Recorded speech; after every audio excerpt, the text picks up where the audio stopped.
Est-ce que tu peux le dire plus haut? Moi je viens puiser, puiser, puiser. Plus de toi encore. Yeah. Plus, yeah. Oui, moi je viens puiser, puiser, puiser. Plus de toi. Nous demandons, Père, ta sagesse, la révélation dans ta connaissance. Voilà pourquoi nous venons puiser. Moi je viens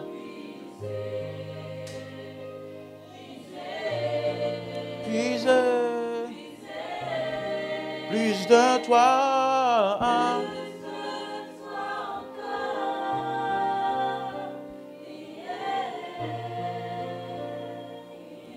Plus de toi encore, plus de toi encore.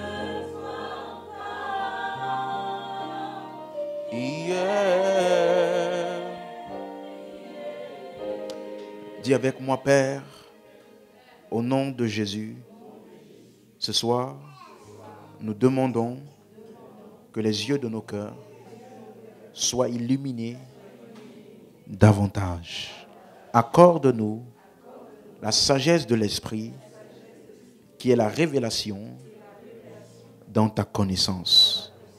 Au nom de Jésus-Christ. Amen.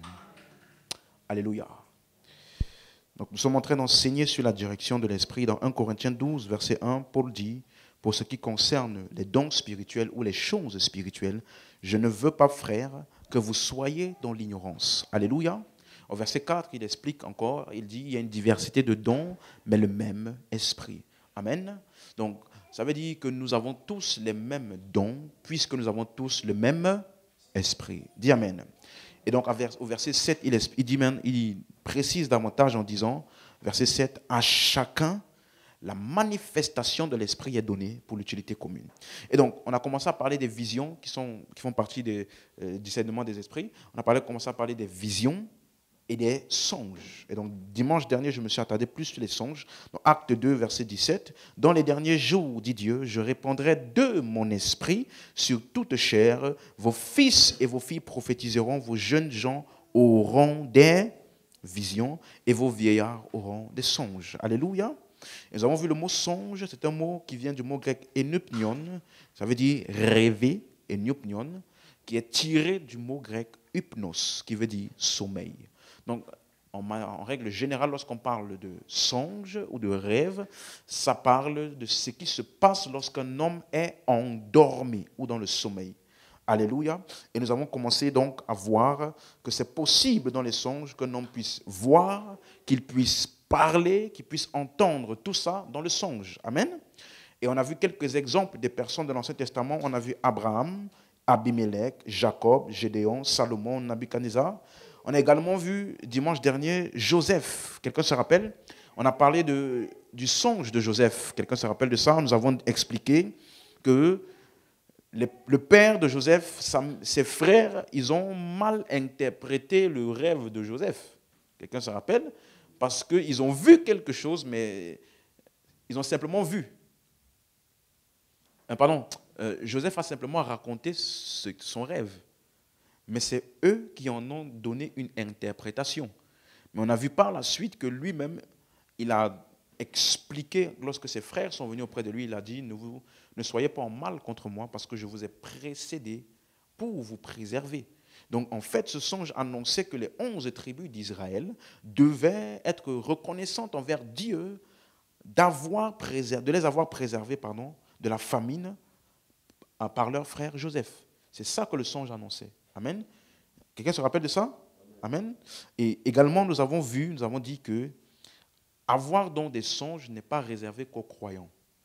Que ce soit les croyants, que ce soit les non-croyants, tous avaient des songes. Alléluia. Et donc, dans le cas où il y a eu interprétation des songes, où quelqu'un est allé vers un autre pour interpréter son songe, nous avons vu que c'était que des païens. Abraham, Joseph, Jacob ont eu des songes, mais ils ne sont jamais allés vers quelqu'un pour avoir l'interprétation de leurs songes.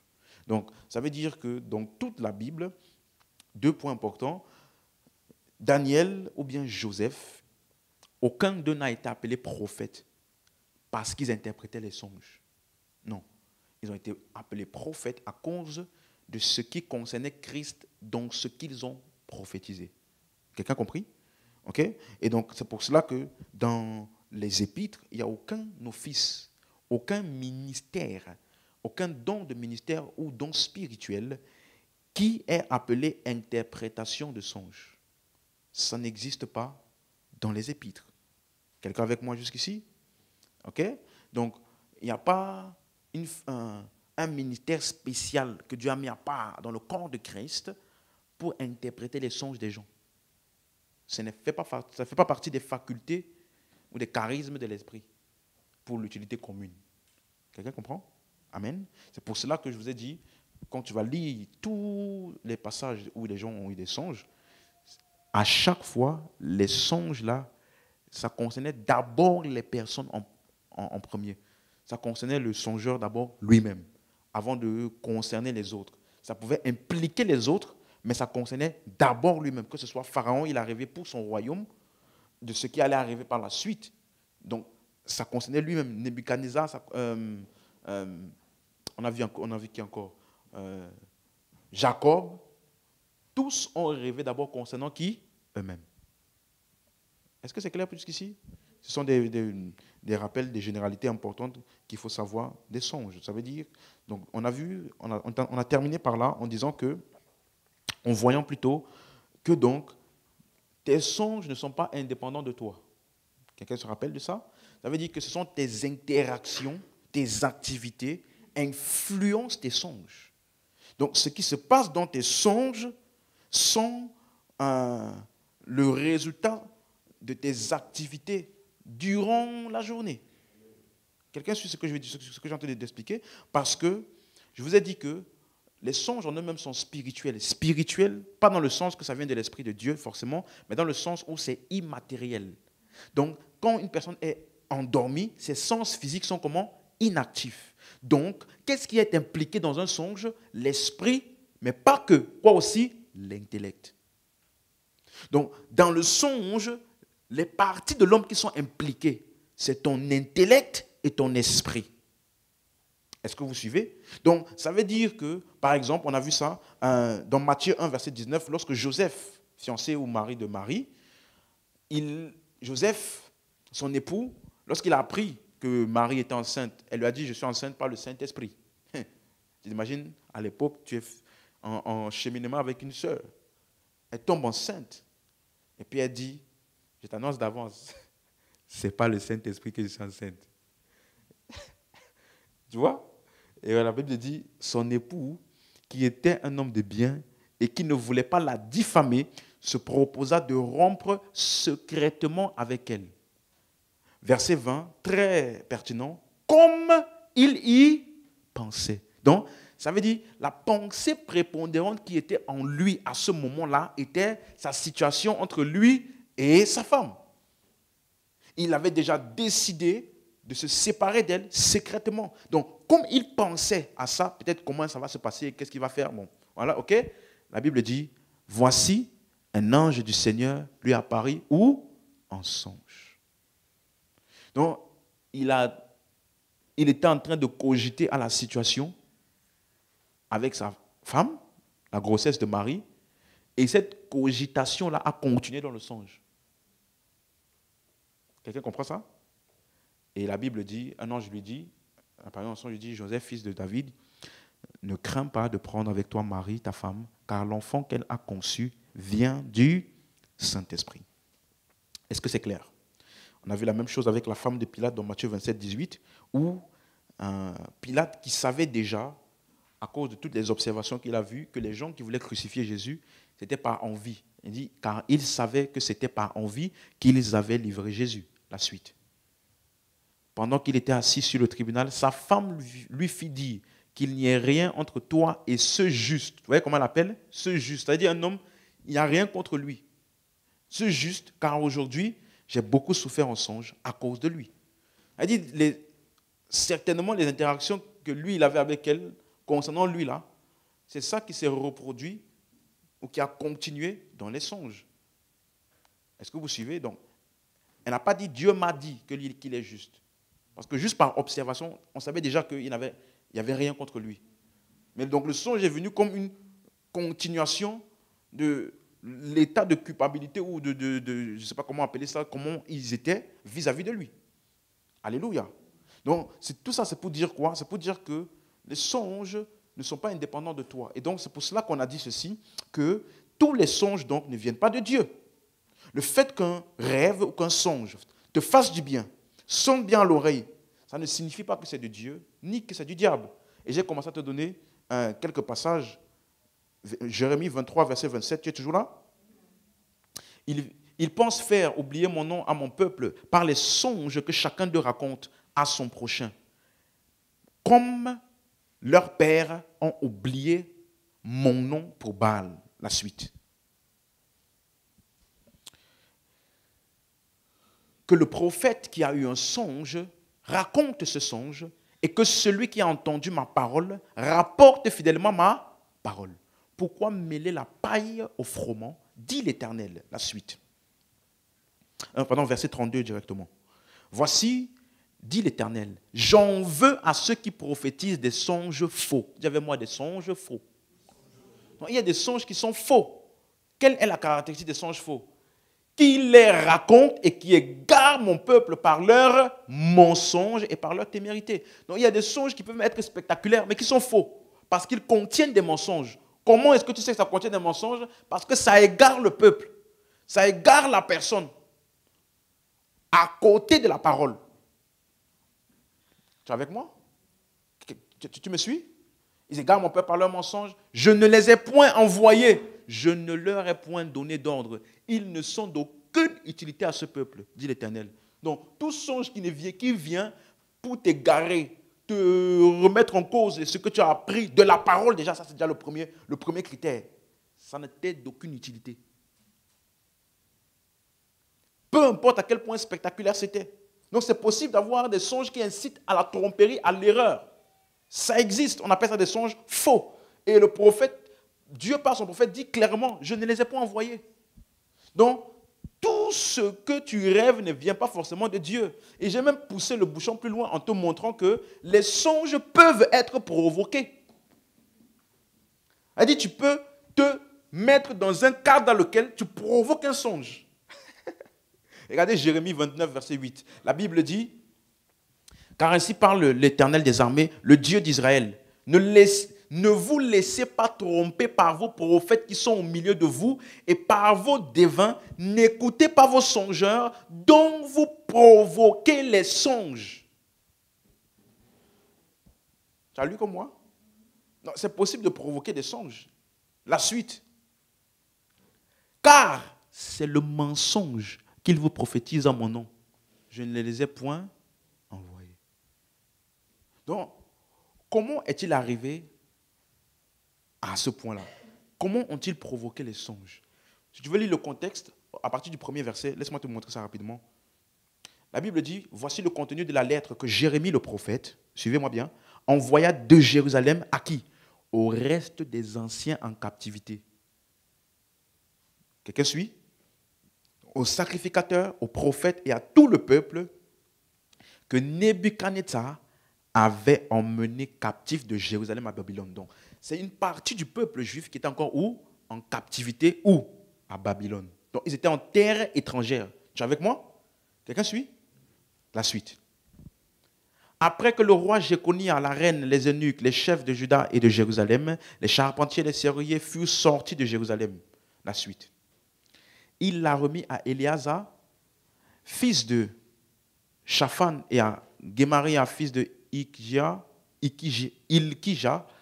envoyé à Babylone par Sédécias, roi de Juda, auprès de Nebuchadnezzar, roi de Babylone. Elle était ainsi conçue. Donc, il va maintenant dire quel était le contenu de la lettre que Jérémie le prophète a envoyée à ce peuple qui était à l'étranger, en captivité dans une terre étrangère. Tu suis? Regardez bien ce qu'il leur dit. Verset 4. Ainsi parle l'Éternel des armées, le Dieu d'Israël, à tous les captifs que j'ai emmenés de Jérusalem à Babylone. La suite. Bâtissez des maisons et habitez-les. Plantez des jardins et mangez-en les fruits. La suite. Prenez des femmes et engendrez des fils et des filles. Prenez des femmes pour vos fils et donnez des maris à vos filles, afin qu'elles enfantent des fils et des filles. Multipliez là où vous êtes et ne diminuez pas. En d'autres termes, intégrez-vous. Vous voyez? Il leur donnait une instruction. Intégrez-vous dans ce pays-là. Quelqu'un comprend? Donc, s'il leur dit ça, c'est parce que eux, dans leur cœur, ils voulaient faire quoi? On est d'accord? Vous suivez? Donc, ça veut dire que certainement, c'est un peuple en captivité qui était dans le remords, nostalgie, murmure, pour partir. Quelqu'un suit? La suite. Et voici le fameux verset que les gens me disent. Bon, maintenant vous connaissez le contexte. Hein? Recherchez le bien de la ville où je vous ai mené en captivité et priez l'Éternel en sa faveur parce que votre bonheur dépend du sien. Ok? Vous voyez maintenant le contexte de ce texte-là que souvent les gens utilisent. Ok? Donc, ils étaient en captivité et Dieu leur a dit, intégrez-vous là-bas, cherchez le bien, faites tout pour être bien vu là-bas. Pourquoi? Verset 8. Donc, quand il dit ça, en verset 8, maintenant il dit, car ainsi parle l'Éternel des armées, le Dieu, ne vous laissez pas tromper par vos prophètes qui sont au milieu de vous. Vous voyez maintenant? Et par vos devins, n'écoutez pas vos songeurs dont vous provoquez les songes. À ton avis, quel était le contenu de ces prophéties-là? Vous avez compris? Donc, c'est tellement que les prophètes là qui étaient sur place, en captivité avec le peuple, qui eux tous voulaient sortir. Tu vois, c'est pour ça qu'on te dit, fais attention quand tu es... Parce que certainement, les prophètes voyaient le peuple est en train de murmurer, Dieu nous a abandonnés ici, on est ici, on veut sortir. En voyant tout ça, ils ont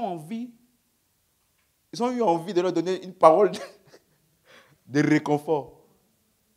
Donc, qui a provoqué les songes là? Le peuple. Hein? Vous suivez maintenant? Verset 9. Car c'est le mensonge qui vous prophétise en mon nom, je ne les ai point envoyés, dit l'Éternel. Maintenant, regardez la parole de l'Éternel, verset 10. Mais voici ce que dit l'Éternel. Dès que 70 ans seront écoulés pour Babylone, je me souviendrai de vous et j'accomplirai à votre égard ma bonne parole en vous ramenant dans ce lieu. Verset 11 maintenant. Tu vas maintenant comprendre le contexte de ce texte qu'on connaît. Car je connais les projets que j'ai formés sur vous, dit l'Éternel. Projets de paix et non de malheur, afin de vous donner un avenir et de l'espérance. Vous avez compris? Donc il a dit ça parce que dans son plan, il devait être libéré après combien d'années? 70 ans. Donc tous les gens qui vous disent, ta sortie est proche, ta sortie est proche, ce sont des menteurs. Mais qui a provoqué ça? Vous. Vous plaignez devant eux, vous faites les tristes devant eux. Non, recherchez le bien de votre ville. Multipliez-vous là-bas. Donc, ça veut dire, c'est possible de provoquer des songes par des aspirations et des désirs. Surtout auprès de certains hommes de Dieu. Vous voyez pourquoi il y a des hommes de Dieu qui font des faux miracles maintenant? Vous savez pourquoi ils font des faux miracles? Ils truquent. Parce que le peuple est en demande de miracles à tout prix. Si dans un culte, il n'y a pas quelque chose de waouh qui s'est passé, non, le culte n'était pas bon. Donc, qu'est-ce que tu fais? Tu vas le pousser. S'il n'est pas lui-même intègre, il ne sait pas pourquoi il est là, il ne connaît pas sa mission, il va commencer à chercher. La sœur, viens, je vais te donner 1000 euros. Tu comprends? Tu vas venir à l'église en boitant. Ou tu vas venir en chaise roulante. Je voyais une femme comme ça, là-bas dans le pays, je crois que c'était le Ghana. Elle a une main. Je ne sais pas si tu as déjà vu ça.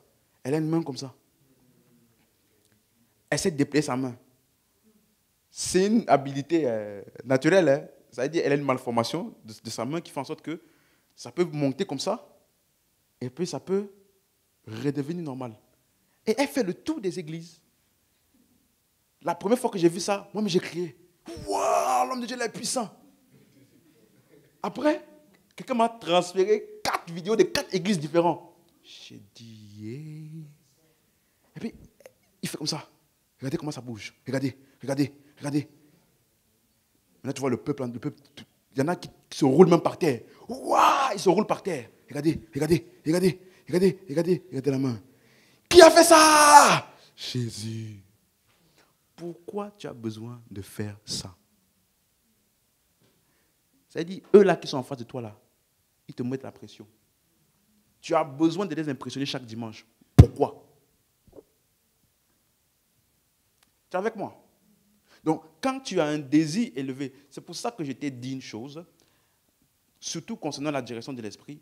Quand tu as un désir très élevé pour une chose, fais attention des choses que tu reçois pour ça là. Aide toujours quelqu'un qui n'est pas émotionnellement engagé, qui va aussi, vous deux là, toucher ça. Tu suis? Parce que quand tu es... Tu peux recevoir des vraies visions, hein? Des visions terribles, alors que c'est ton désir là qui s'est transformé en vision. Donc, tu peux provoquer des songes, provoquer des visions, provoquer des visitations. Amen. C'est clair pour quelqu'un? Mais je dis ça, mais ce n'est pas toujours que dans le mauvais sens. Il y a aussi des... Quand tu as une aspiration bonne pour des choses bonnes, ça te conditionne aussi pour avoir des expériences avec Dieu. Tu as compris? Est-ce que c'est clair pour quelqu'un? C'est pour ça que la Bible dit aspirer aux dons spirituels, aspirer aux choses de Dieu. Si vous êtes ressuscité avec Christ, recherchez les choses d'en haut. Donc voilà les choses pour lesquelles tu dois aspirer et qui peut te conditionner pour recevoir des expériences vis-à-vis de ça. Est-ce que c'est clair? C'est clair pour quelqu'un? Donc il faut faire très attention parce que des songes, il y a des songes qui ne viennent pas de Dieu, même si ça peut être très spectaculaire.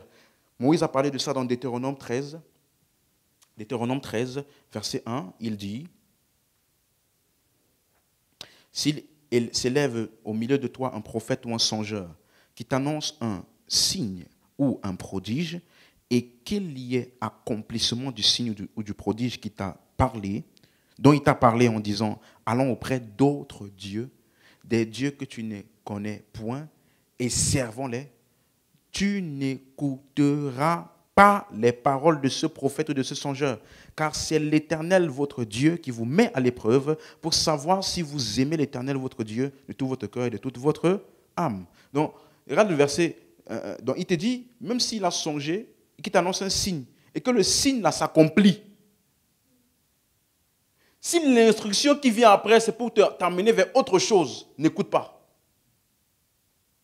Ah, il m'avait dit ça. Ça arrivait vraiment comme il avait dit. Après, il m'a dit, fais-moi une semence pour sceller. Je ne fais pas. L'autre partie là, c'est toi qui as rajouté. C'est toi qui as rajouté. Vous comprenez maintenant? Donc, c'est important de rester dans le cadre de la parole.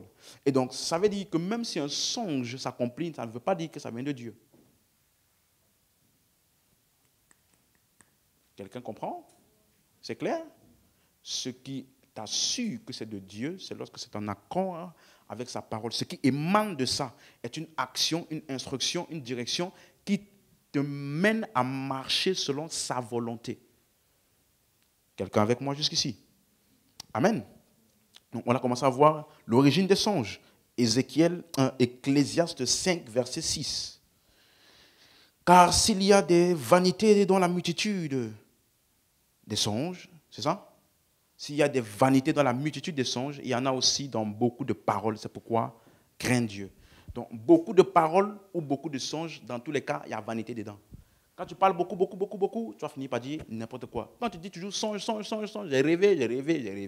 Et avant-hier, j'ai rêvé de toi. Tu étais en vert. Après, le lendemain, finalement, tu étais en vert, mais le vert là était kaki. Et puis le lendemain, tu es arrivé avec le pantalon bordeaux. Bon, quand je vois le vert, je vois le bordeaux, je vois le vert. Je vois, donne-moi un pays, une couleur, un drapeau.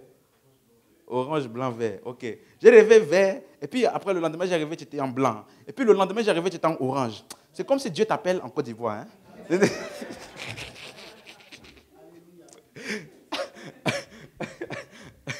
Il dit il y a une vanité dans une. Il n'a pas dit une vanité dans les songes, dans la multitude. C'est-à-dire, toi, tout le temps. J'ai dit, j'avais un ami comme ça. Lui, il dit, il prie, et puis quand Dieu doit lui parler, c'est quand il dort. Donc, il prie un peu, et puis il dort. Il prie le lendemain un peu, il dort. Il prie, il dort. Il dit, frère, il faut travailler. Comment tous les jours tu viens toujours avec des nouveaux songes? Oh, hier j'ai vu ça. En fait, il y a un rouleau qui est venu devant moi. Et puis quand j'ai fait le rouleau là, et puis on m'a donné à manger. Quand j'ai mangé le rouleau là, c'était bon. Et puis c'était amer. Frère, tu as te dit, c'est qui est dans la Bible. Arrête de nous blaguer. Amen. Hein? C'est clair? Donc, d'où viennent les songes déjà?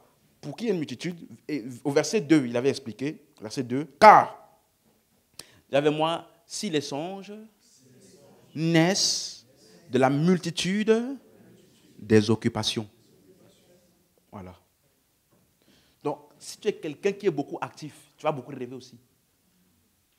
Mais occupation ici, c'est un mot grec, c'est un mot hébreu, pardon, qui a été utilisé uniquement par Salomon dans le livre d'Ecclésiaste. Nulle part ailleurs, c'est le mot grec inyan, I-N-Y-A-N. I-N-Y-A-N, inyan. Ça veut dire activité, travailler. On va voir où c'est utilisé. Ecclésiaste 1,13. J'ai appliqué mon cœur à chercher et à sonder par la sagesse tout ce qui se fait sous les cieux. C'est là une occupation pénible. Inyan, une occupation pénible. Ecclésiaste 2, verset 23. Tous ces jours ne sont que douleur et son partage, Inyan, n'est que chagrin. Verset 26. Car il donne à l'homme qui lui est agréable la sagesse, la science et la joie, mais il donne au pécheur le soin de recueillir et d'amasser. Donc le soin, c'est inyan. Ça veut dire le fait de recueillir, d'amasser. Donc ça parle de quoi? Une activité, un travail, une charge, ce dans quoi tu mets ton attention, ce dans quoi tu mets ton énergie. Tu es avec moi? Ecclésiaste 3, verset 10. J'ai vu à quelle occupation Dieu soumet les fils de l'homme. Ecclésiaste 4, verset 8, vers la fin, il dit, c'est encore là une vanité. C'est encore là à la fin, une vanité et une chose. Le mot chose là, c'est inyan. Une chose mauvaise, en parlant des activités d'un homme. Ecclésiaste 5, verset 13. Ecclésiaste 5, verset 13. Inyan. I-N-Y-A-N. On n'a pas dit ignam, hein? Ok. Ecclésiaste 5, verset 13. Ces richesses se perdent par quelques événements fâcheux. Quelques événements, c'est ignan. Et enfin, Ecclésiaste 8, verset 16.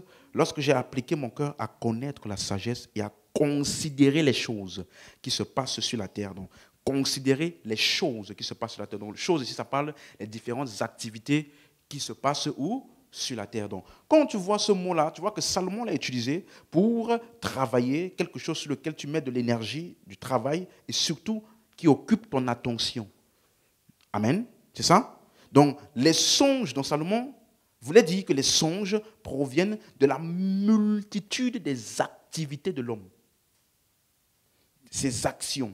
Et Ésaïe en a parlé, on a fini par ça dimanche dernier, Ésaïe 29, verset 8, il dit, comme celui qui a faim rêve qu'il mange, puis s'éveille comment? L'estomac vide. Et comme celui qui a soif rêve qu'il boit, puis s'éveille épuisé et comment? Languissant. Donc, Isaïe t'explique que quand tu vois quelqu'un qui rêve, qu'il mange, donc maintenant tu peux aider les gens qui disent que j'ai mangé dans le rêve. Tu peux les aider maintenant. Il faut dire, on ne t'a pas envoûté. Est-ce que tu as mangé hier soir? Non. Donc, ton désir de manger là s'est transformé en songe. Donc, quand tu te lèves et que tu vois que ton ventre fait crrrr, ne dis pas on t'a envoûté, va prendre un petit encas et puis tu manges.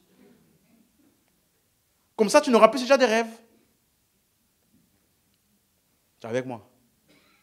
Est-ce qu'on est ensemble? Donc, ça veut dire la multitude des activités qui se passent dans l'intellect avant qu'un homme ne dorme. Ces activités-là continuent de jouer dans le songe. Est-ce que vous suivez? Est-ce que c'est clair pour quelqu'un maintenant? Non, c'est important que tu comprennes ça. Pour ne pas que tu penses qu'à chaque fois que tu as dormi, il y a un message. Non. Même si il est vrai qu'il y a des éléments de direction divine qui peuvent venir par des songes, Dieu ne parle pas dans tous tes songes. Est-ce que quelqu'un a compris la nuance de ce que je viens de faire là? Non. Celui qui... Donc ça dit, regarde, Celui à qui on enseigne tous les jours quand il vient à l'église. L'enfer. J'ai vu l'enfer. L'enfer. Tu vas voir que la description qu'on lui dit souvent de l'enfer, quand il va rêver de l'enfer, ça sera exactement comme la description qu'il a entendue. Ça ne sera pas une autre description nouvelle.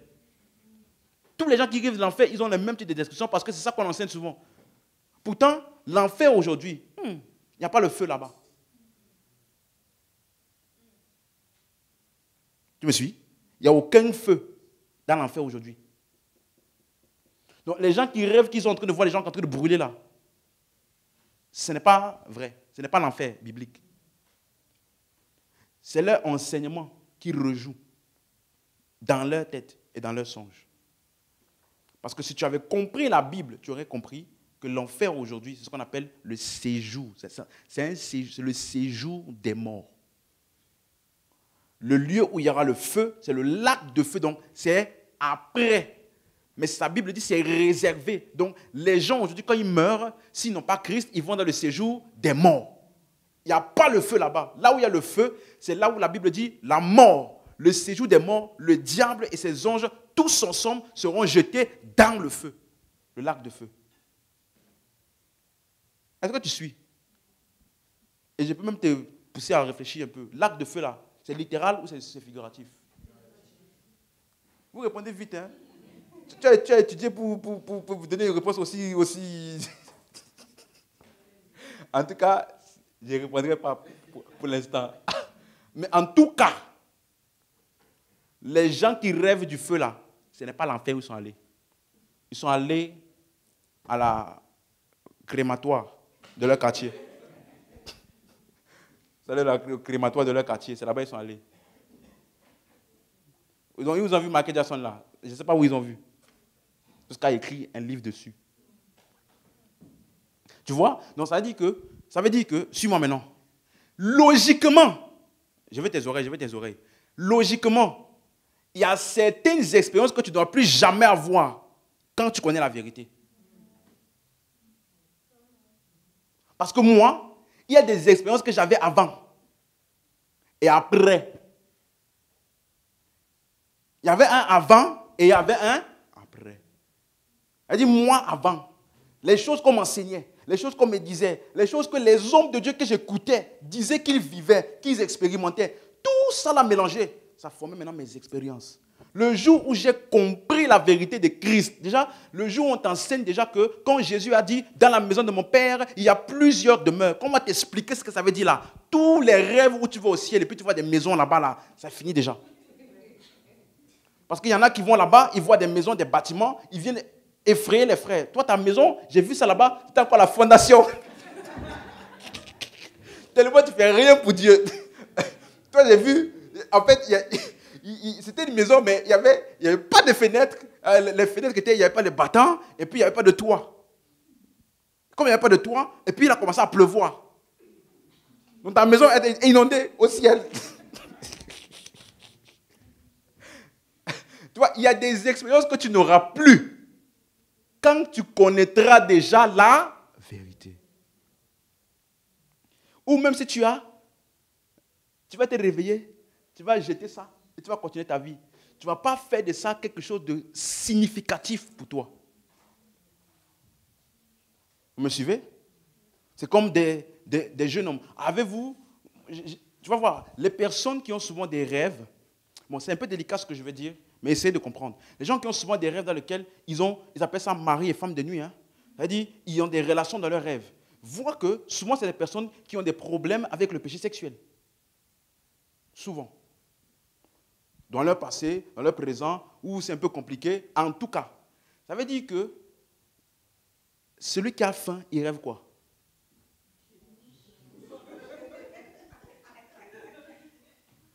C'est écrit, non? Celui qui a quoi? Il rêve qu'il fait quoi? Tu me suis? Ça veut dire que souvent, tu vas voir, souvent même c'est des personnes qui ont une, je ne sais pas comment on appelle ça, une libido élevée à un moment donné de leur vie. Du coup, ces désirs-là rejouent dans leurs rêves. Ce n'est pas mari et femme de nuit. Non, ce n'est pas vrai. Ce n'est pas mari et femme de nuit. Est-ce que quelqu'un me suit? Tu as compris ce que j'explique là? Donc, il y a beaucoup de choses qu'on a spiritualisées par des démons, par des esprits maléfiques, alors que ce n'est que le résultat de tes occupations. Amen. Donc, regardez Matthieu 1, verset 20. Comme il y pensait, on a vu ça pour Joseph, un ange lui apparut en songe. Donc, ça veut dire que Dieu peut intervenir même dans ton songe pour te parler. Lorsque c'est une situation sur laquelle tu es préoccupé, une situation qu'il a besoin d'intervenir, ce n'est pas lui qui provoque le songe. Tu comprends maintenant? Tu comprends maintenant? Ton songe est provoqué par tes activités, mais Dieu peut s'ingérer là pour te donner une lumière. Est-ce que c'est clair pour quelqu'un ici? Donc, l'homme a un rôle à jouer dans ses songes. Et donc, qu'un songe vienne de Dieu ou bien simplement d'un concours de pensée, ça reflètera toujours tes interactions régulières. Amen. Amen. Est-ce que c'est clair pour quelqu'un maintenant? Donc, les éléments de direction divine peuvent venir par des songes, mais ça ne veut pas toujours dire que Dieu te parle dans tous tes songes. Donc, c'est vraiment important en tant que croyant, suis-moi bien, de ne pas exalter les songes. De faire de ça une plateforme par excellence. Ah non, moi, non. Il faut faire très attention. Alléluia. Il faut examiner correctement. On a vu que Dieu peut nous conduire de manière spécifique, personnelle à chacun, par les dons spirituels, les dons de révélation, dons d'énonciation, les visions, les songes, mais ce ne sont pas les principaux moyens par lesquels il nous guide. Donc, ça veut dire que tous ces autres moyens annexes, comme je peux les appeler comme ça, doivent tous être soumis à la parole écrite et au témoignage intérieur.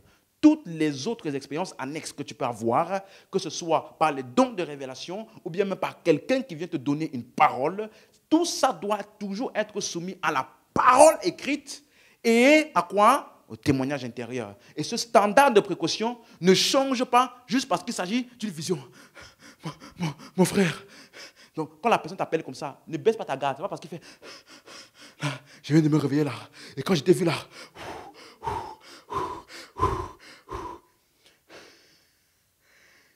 Tu étais dans l'eau. Quand tu étais dans l'eau, il y avait une cage qu'on avait mis autour de toi. Et tu essayais de sortir. Et moi, pendant que je voyais ça, je pleurais. Je criais, laissez-la sortir, laissez-la sortir, laissez-la, laissez-la. Et puis j'ai vu un être qui est venu comme un serpent. Il s'entourait. Et puis, peu importe à quel point la personne, elle peut même crier, pleurer. Elle finit de crier, pleurer, tu dis merci. Et puis tu dis, poubelle.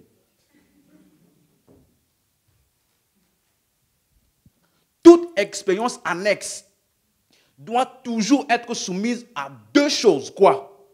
La parole écrite et le témoignage intérieur. Ne laisse pas n'importe qui, n'importe comment te dire des choses, n'importe qui, n'importe comment. Et puis ta vie est dirigée dans tous les sens. Dès que quelqu'un dit j'ai une parole pour toi, ton cœur se réjouit, tu baisses ta garde. Et ça peut même contredire ce que tu avais comme conviction personnelle par rapport à quelque chose. Ça contredit, mais toi tu dis, de toute façon, c'est Dieu qui me parle, il ne faut pas endurcir ton cœur. Hein. Surtout, il y a des frères comme ça qui te prophétisent. À moins qu'ils te disent ce qui a été dit là, Dieu m'a dit de te dire, n'endurcis pas ton cœur. Comme quelqu'un m'avait dit une fois, ouvre ton cœur, sois humble. avant de me parler. Tu es avec moi? Donc, non. Écoute la parole et soumets-la toujours à quoi? Témoignage intérieur, parole écrite. Regardez Galates 1, verset 8. Il dit, mais quand nous-mêmes, quand un ange venant du ciel, quand un ange venant d'où? Un ange d'où? Non, on n'a pas dit un ange de Satan. Donc, même si tu as la confirmation que c'est un ange de Dieu, ça ne veut pas dire que tu dois baisser ta garde. Quand nous-mêmes ou un ange de Dieu viendrait nous annoncer un autre évangile que celui que nous vous avons prêché, qu'il soit anathème. On n'a pas dit un ange de Satan ou bien un esprit mauvais. C'est un ange de Dieu. C'est confirmé que ça vient de Dieu. C'est un ange qui vient de Dieu. Ça ne veut pas dire qu'on baisse la garde. Dis amen. C'est clair maintenant pour quelqu'un? Alléluia. Donc, il faut bien avoir ça en tête, que je suis actif dans l'esprit. Je suis né de l'esprit. Donc, la manifestation de l'esprit peut être pour moi une utilité commune à travers moi pour les autres et aussi les autres pour moi.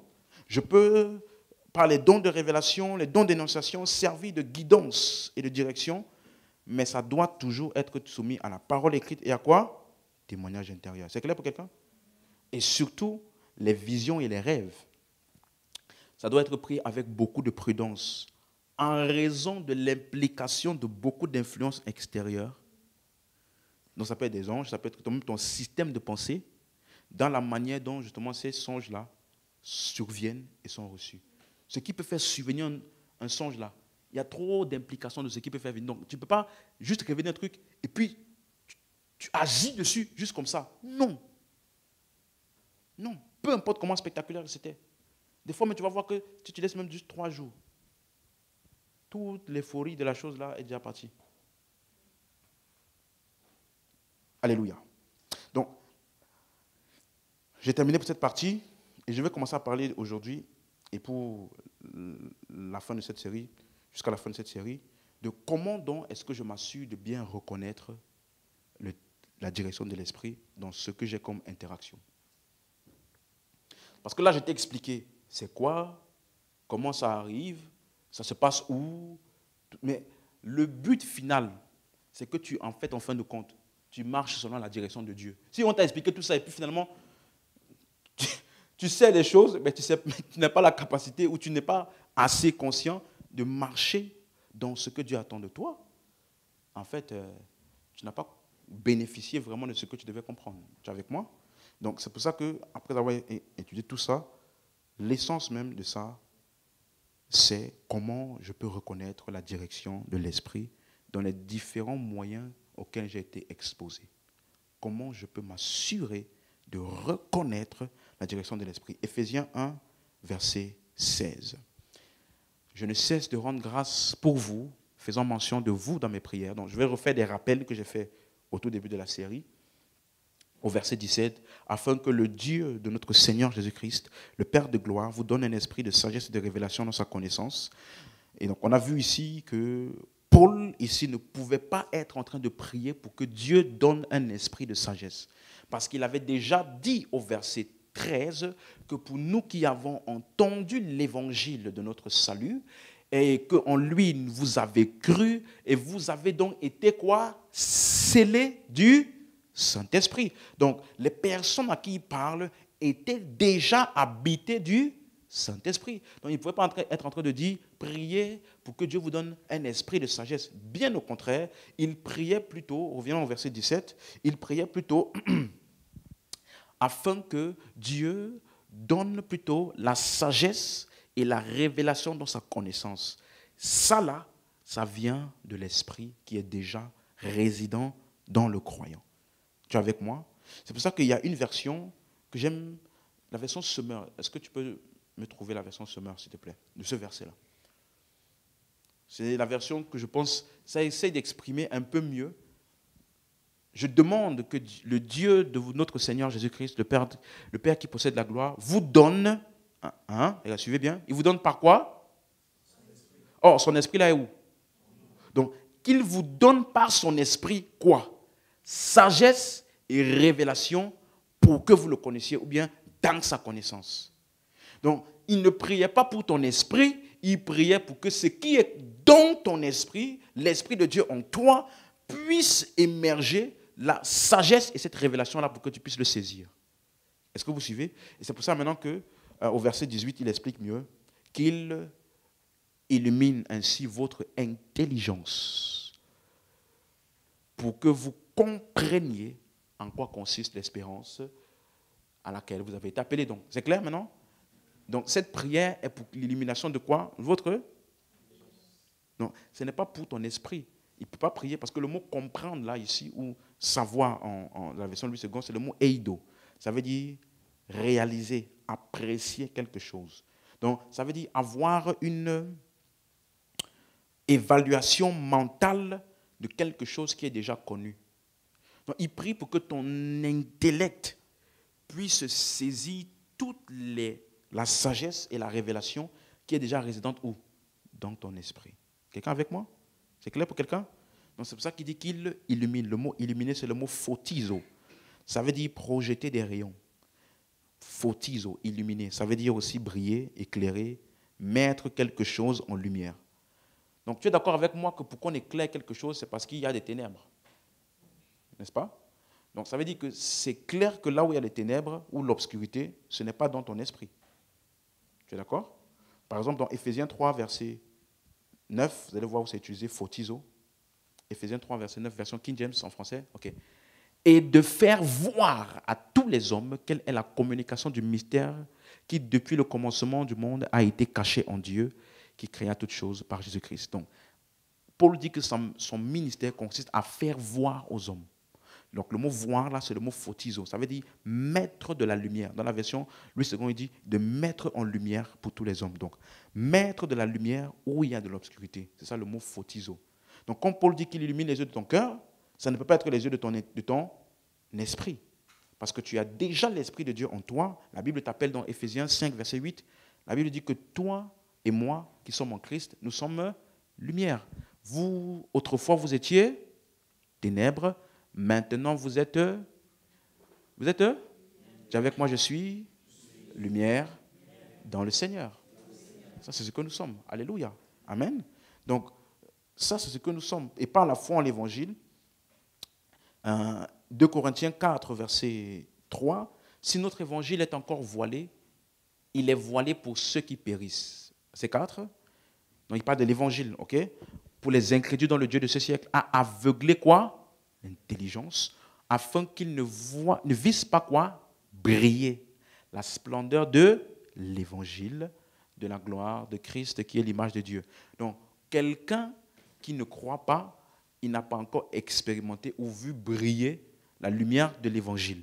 Maintenant, au verset 6, il te dit maintenant pour nous, car Dieu qui a dit, la lumière brillera au sein des ténèbres, a fait briller la lumière où? Dans nos cœurs, pour faire resplendir la connaissance de la gloire de Dieu sur la face de Christ. C'est clair? Donc pour toi et moi, notre esprit a déjà été éclairé une fois pour toutes, le jour où tu as accepté l'évangile de Christ.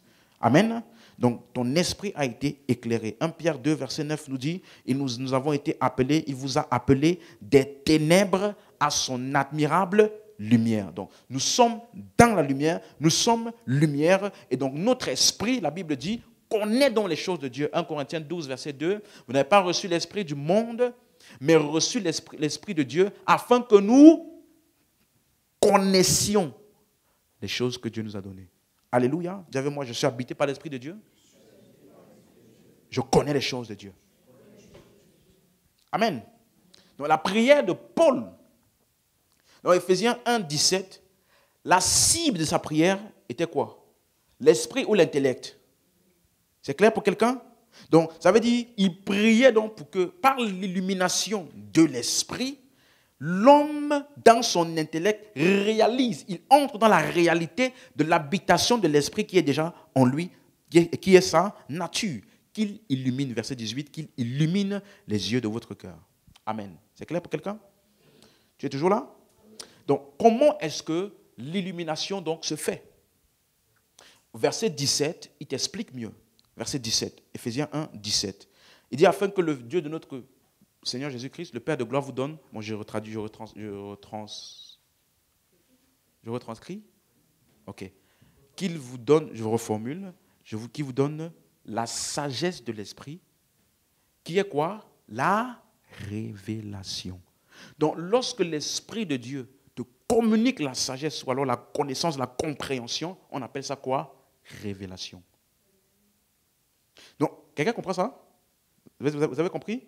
Donc, dans ton esprit, il y a toute la connaissance de Dieu. Tu vois, beaucoup d'entre nous, ou de croyants, c'est parce qu'on ne réalise pas assez ça que nos prières sont infructueuses. Ma manière de prier, ou mes temps de prière, quand j'ai besoin d'une direction, sont totalement différents depuis que je sais ça. Je ne viens pas pour attendre que Dieu, Seigneur, parle. Seigneur, s'il te plaît. Non. Je sais que la direction là est déjà dans mon esprit. Donc je viens dans une position de connaissance. Je ne viens pas dans une position de lutte avec quelque chose pour percer quelque chose jusqu'à finalement Dieu. Non. tout ce dont j'ai besoin en termes de lumière et de direction, c'est déjà où? Dans mon esprit. Donc, quand je viens pour prier, je ne viens pas chercher la face de Dieu. Chercher Dieu. Je viens prendre avantage de ce qui est déjà en moi. Tu vois la différence? C'est différent quand tu viens mettre ta carte bancaire et que tu n'es pas sûr qu'il y a l'argent ou pas. Et quand tu viens et tu sais qu'il y a l'argent, est-ce que tu vas de la même manière? Quand tu sais pas s'il y a l'argent ou pas, entre le moment où tu prends ta carte et tu mets dans le guichet là, c'est long. Tu tapes le code, tu fermes les yeux. Est-ce que ça a rejeté ou pas? Mais quand tu sais qu'il y a, c'est le même temps que ça prend, hein, mais ça ne fait pas le même effet en toi. Oui ou non? Donc, il faut que tu comprennes ça. Que ce qu'il appelle donc révélation, là, c'est lorsque toute la sagesse de Dieu inhérente dans ton esprit, elle communique cette sagesse, cette pensée de Dieu à ton intellect. Et ton intellect subitement prend conscience de quelque chose. On appelle ça révélation. Est-ce que c'est clair? Donc la révélation, c'est lorsque l'information va de l'esprit vers l'entendement du croyant. Et il reçoit donc la volonté, la pensée, les plans, les desseins de Dieu. Alléluia. Mais l'esprit de l'homme n'apprend pas. Parce qu'à cause de la nouvelle naissance, il sait. Vous vous rappelez? On a dit, nous avons reçu l'esprit de Dieu afin que nous connaissions les choses de Dieu. Donc, ton esprit connaît les choses de Dieu. Amen. Donc, Paul établit clairement ça ici. Nous connaissons déjà les choses de Dieu dans notre esprit. C'est clair?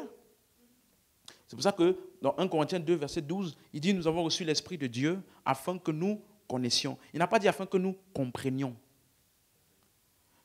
Parce que l'esprit n'apprend pas. L'esprit sait. Quelqu'un suit? L'esprit, il fonctionne par intuition. Ça veut dire, tu sais, juste tu sais. Tu ne sais pas pourquoi tu sais, mais tu sais.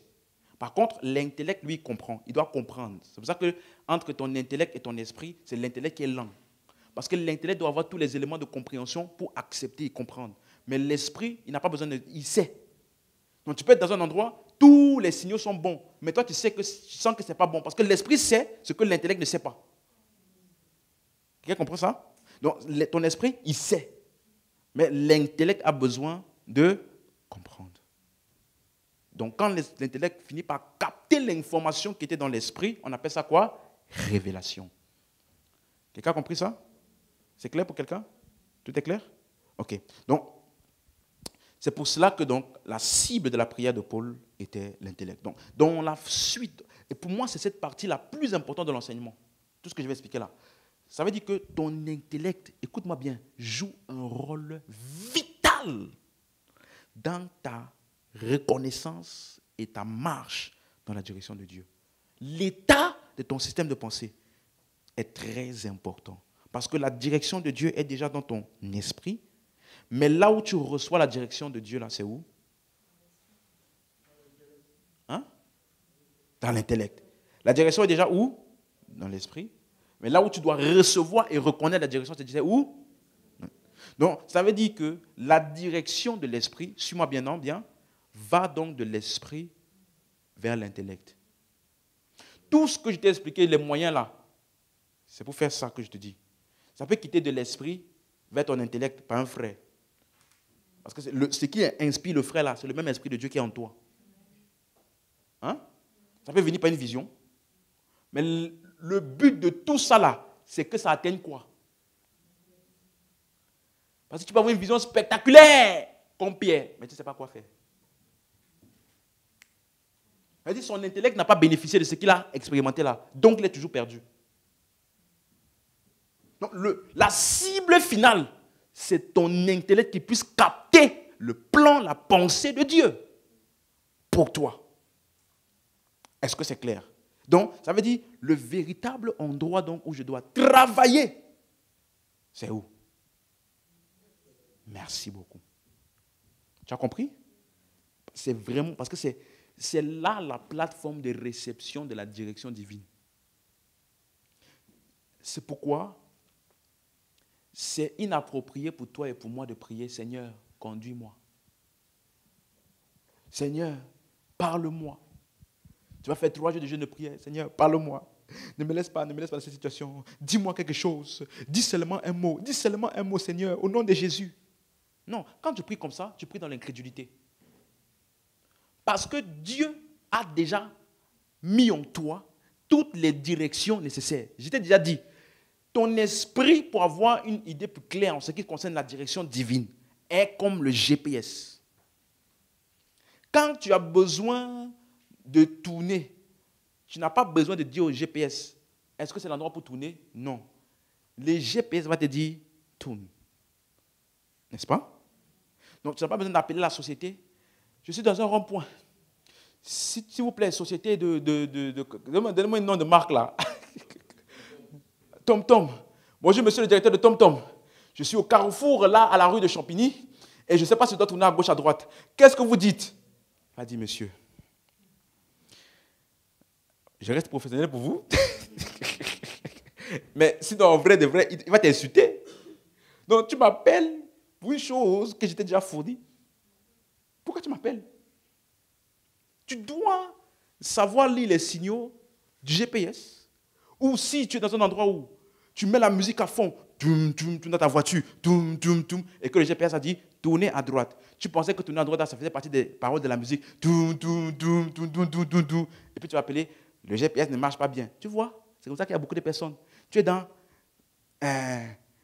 tout type d'activité qui pollue ton intellect. Tu es dans beaucoup de pensées en même temps, beaucoup de troubles. Et puis, Seigneur, pourquoi tu ne me parles pas? Je me sens encore plus confus. Je suis confus. Tu vois, en plus déjà de ta confusion, tu parles la confusion, tu confesses la confusion, tu penses la confusion. Tu t'attends à quoi? L'endroit qui doit recevoir la direction là, c'est ton intellect.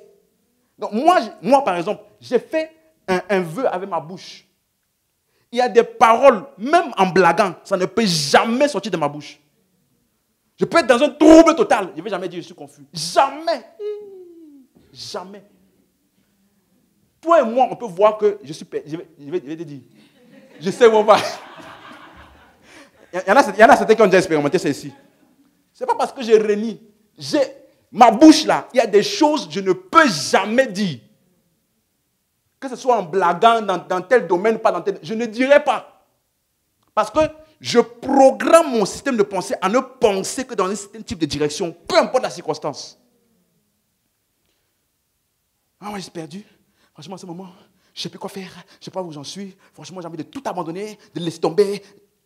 Et après, tu dis, pasteur, tu as une parole pour moi. Quelle parole? Quelle parole? Est-ce que tu es avec moi? Donc, quand tu comprends que la cible, c'est ton intellect, alors tu vas choisir. Je sens la confusion. Je sens comme si je suis perdu. Mais je dis, je sais où je vais. Je suis dans la lumière. Les paroles que je dis là, la cible de ça, c'est quoi? Parce que si mon intellect est en accord avec la parole, elle va capter ce que dit l'esprit. Donc, quand je commence à confesser, je sais où je vais. Je ne peux jamais marcher dans les ténèbres. Jésus a dit, je suis la lumière du monde. Celui qui me suit ne marchera pas dans les ténèbres. Donc, il n'y a pas de ténèbres ici. Il n'y a pas de confusion. Il n'y a rien. Je sais où aller, quand aller, comment aller. Je sais tout. Je parle comme ça. La cible de mes paroles là, c'est mon intellect. Il ne faut pas que mon intellect donne libre cours à toutes les situations de confusion là, de cogiter ça. Est-ce que tu suis maintenant? Donc, Paul prie qu'il illumine les yeux de ton cœur. Donc, la cible, c'est quoi? L'intellect. Donc, l'endroit que tu dois travailler. Donc, là, maintenant, à partir d'aujourd'hui, je vais t'expliquer comment entraîner mon système de pensée. Comment on fait ça? Comment j'entraîne mon système de pensée à penser comme Dieu, penser la parole.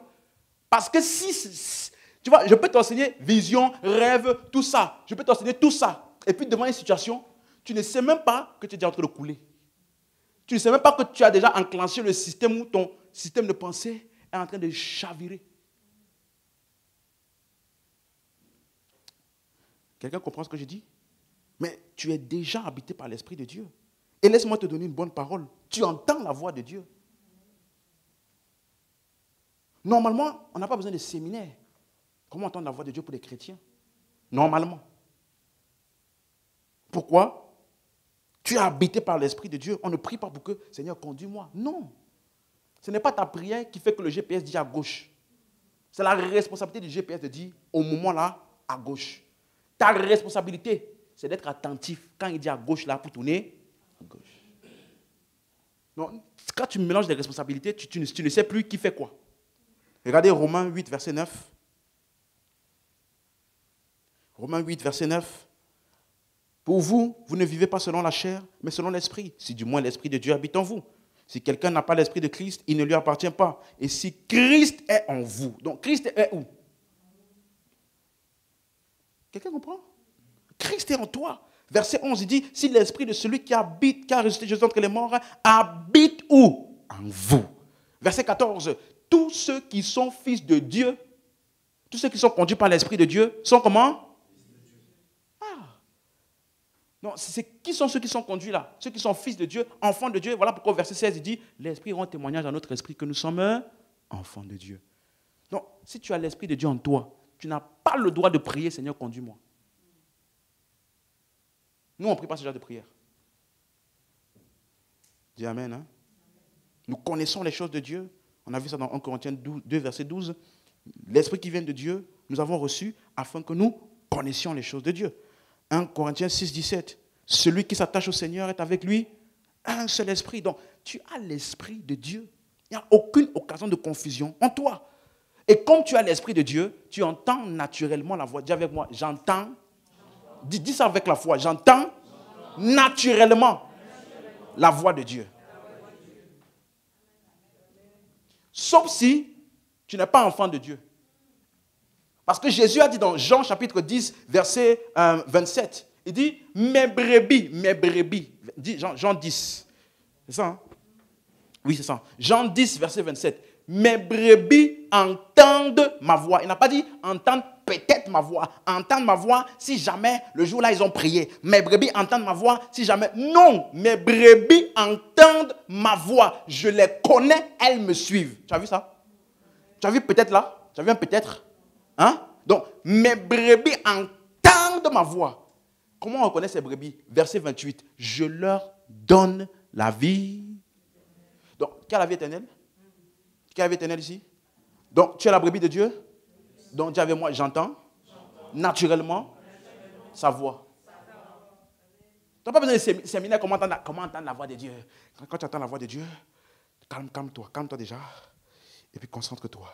Imagine un endroit paisible. Ça là, c'est le yoga. C'est le yoga. On n'a pas besoin de t'enseigner comment entendre la voix de Dieu. On a simplement besoin de t'enseigner la parole. On n'a pas compris ici. On n'a pas besoin de t'enseigner comment entendre la voix de Dieu. Un enfant, un bébé qui vient de naître, on ne lui enseigne pas la voix de sa mère. Il a juste besoin de rester là quelques semaines, à force de téter, d'entendre mon bébé. Il peut être dans une salle où il y a 40 000 femmes. Si l'enfant là a 1 mois, 2 mois, il peut être là, il n'est pas bougé, il est dans un endroit tout seul. Dès que sa mère va dire bébé, il lève la tête. Comment a-t-il appris? Comment a-t-il appris? Il a juste été familier de cette voix-là. Tu as juste besoin d'être familier avec sa parole. Et quand il parlera, ça retentira en toi parce que tu sauras que parmi toutes les voix que tu entends là, ça c'est Dieu. Tu es avec moi? Donc, le jour où tu as cru, tu as reçu la vie éternelle, tu es devenu sa brebis et désormais tu entends sa voix. Alléluia. Et détail de plus, verset 5. Brebis de Dieu là, n'entend pas la voix des étrangers. Tu as lu? Mais brebis, qu'est-ce qu'il dit? Elles ne suivront point un étranger, mais elles fuiront loin de lui, parce qu'elles ne connaissent pas. Aïe! Elles ne connaissent pas la voix des étrangers.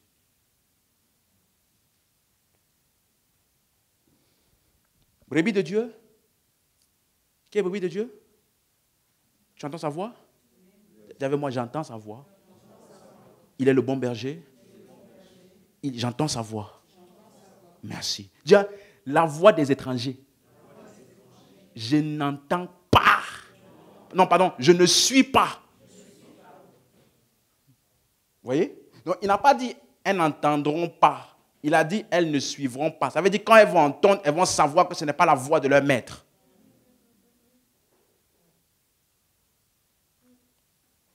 C'est pour ça que j'étais souvent dit, il y a des personnes, aujourd'hui, ils sont dans la séduction des fausses doctrines, tout ça là, parce qu'ils veulent.